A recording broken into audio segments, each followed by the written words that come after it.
We have seen crisis, despair, and now gratitude. Oh, thank you so much.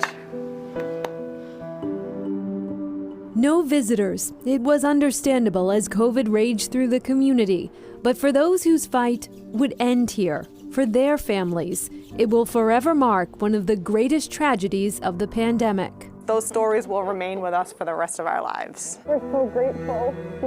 Their stories. People such as 90-year-old Betty Benoit of Grafton, described as fiercely independent, a woman ahead of her time, but more affectionately known in her well-earned role as Nana. It became clear to our family that she probably would not come out of the hospital, which was, obviously really difficult.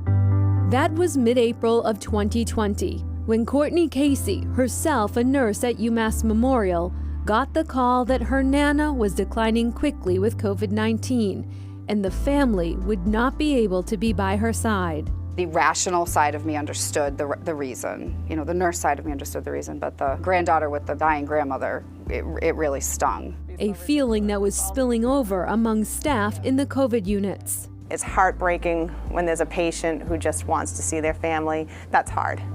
Amy Burdett was part of a healthcare team that would make a critical decision, one of many that bent the rules in favor of humanity. Everything that we did during those days, we just had to wing it. We all felt like if we can just get these patients to a window bed, we'll tell the family to come up regardless of what anybody says. With just 4 such rooms available, with an hour-long turnover, it was a time-consuming process to give families a moment.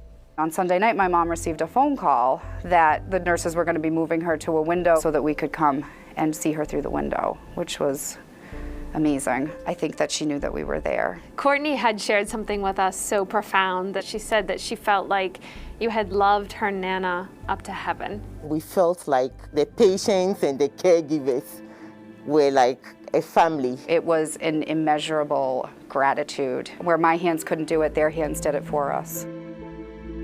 Thank you so much. Many more patients would never have to experience a window goodbye. They are among the survivors. When Rene Hernandez left the hospital, he was one of those miracles we often hear about. After 74 days of treatment, the kiss of renewed life he was sure he would not see. Totally. It was like God had given me a new chance on life. When you sit with Hernandez, you know he is a proud man of his family, the life he has built here in Worcester, and his job at a local factory. As he was watching the health crisis unfold, he said he didn't have a choice but to continue working. Entonces yo le dije a mi familia. The decision was that I was going to be responsible to go outside for everyone in the family, that I was going to do the shopping and do all the errands, and they would stay indoors. In early April, a headache foreshadowed what would spiral quickly into end-of-life decisions. Well, to be candid about it, between the 7th, the 8th, and the 9th of April, the doctors were telling me, look, we are going to have to intubate you. And you run the risk of that you may not wake up. For 6 long weeks, his family left wondering, waiting. Muy difícil porque it was very difficult. During that time, my wife received a phone call that everything that was done medically was already done, and that I may not survive. But Hernandez did wake up. He opened his eyes to the team that cared for him.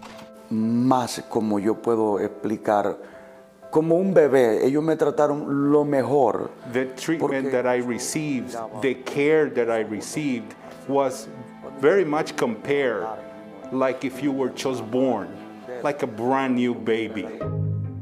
The Hernandez family overjoyed to have him home. Great people. They helped my dad come back. And look at him.